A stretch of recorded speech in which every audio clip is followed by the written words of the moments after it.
মাত্র 1 মিনিটে শুকনো চালের গুঁড়ো দিয়ে কি করে পারফেক্ট নরম তুলতুলে ভাপা পিঠা তৈরি করবে আজকের ভিডিওতে সেটাই শেয়ার করবো। আসসালামু আলাইকুম, কেমন আছো তোমরা সবাই? নতুন একটি রেসিপিতে তোমাদের সবাইকে স্বাগত জানাই।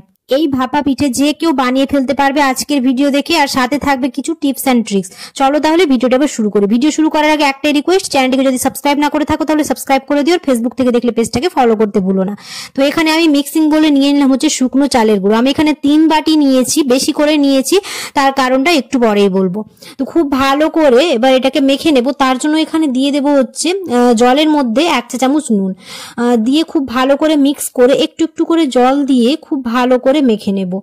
একটু একটু করে জল দেবো আর সাথে সাথে এরকম মিক্স করতে থাকবো, আর এমন করে মিক্স করবো যাতে কোনো অংশে শুকনো ভাব না থাকে, পুরোটাই যাতে ভালো করে মাখা হয়ে যায়। একটু একটু করে জল দিয়ে এরকম করে মেখে নেব। সবগুলো জল একসাথে দেবো না, একটু একটু করে জল দেবো আর মাখতে থাকবো।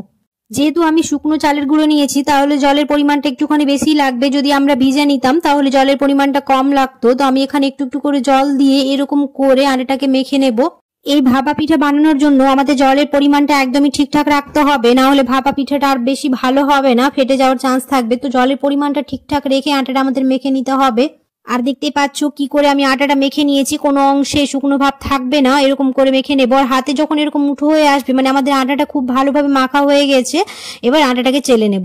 তো এরকম একটা চালনি নিয়ে একটু একটু করে আটা নিয়ে এরকম চেলে নেব। তোমরা যে কোনো ধরনের চালনিতে এরকম করে চেলে নিতে পারো।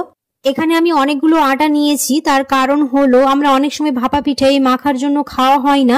তো এরকম করে অনেকগুলো আটা একসাথে মেখে ফ্রিজে যদি আমরা এয়ারটাইট বক্সে রেখে দিই তো এটা 1 সপ্তাহ বা তারও বেশি ভালো থাকে। তো আমাদের যখন ইচ্ছা হবে আমরা এরকম করে বের করে বানিয়ে খেতে পারবো।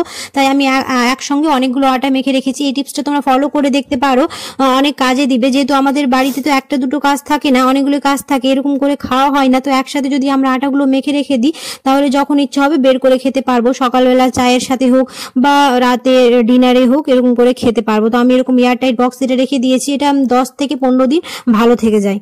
আটাগুলো আমার খুব ভালো করে সবগুলো চালা হয়ে গেছে, এবার এক এক করে বানিয়ে নেব। আর আমি চা ছাঁকনি নিয়েছি, চা ছাঁকনিতে 1 মিনিটে আমরা ভাপা পিঠে বানিয়ে ফেলতে পারবো। এরকম করে হালকা হাতে একটু করে চেপে আর প্রেসারের যে সিটিটা থাকে সেটা মুখে এরকম করে দিয়ে দেবো, আর 1 মিনিটে তৈরি হয়ে যাবে আমাদের এই ভাপা পিঠে। আর সবগুলো ভাপা পিঠে তৈরি করতে মাত্র 5 মিনিট লাগবে। 5 মিনিটের মধ্যে আমাদের ভাপা পিঠে রেডি হয়ে যাবে। তোমরা এই টিপসগুলো ফলো করে যদি ভাপা পিঠে বানাও তো একদম নরম তুলতুলে হবে আর খুব তাড়াতাড়ি হয়ে যাবে, যে কেউ বানিয়ে ফেলতে পারবে কোনো রকম কাপড় বা কোনো রকম বাটি ঝামেলা ছাড়াই।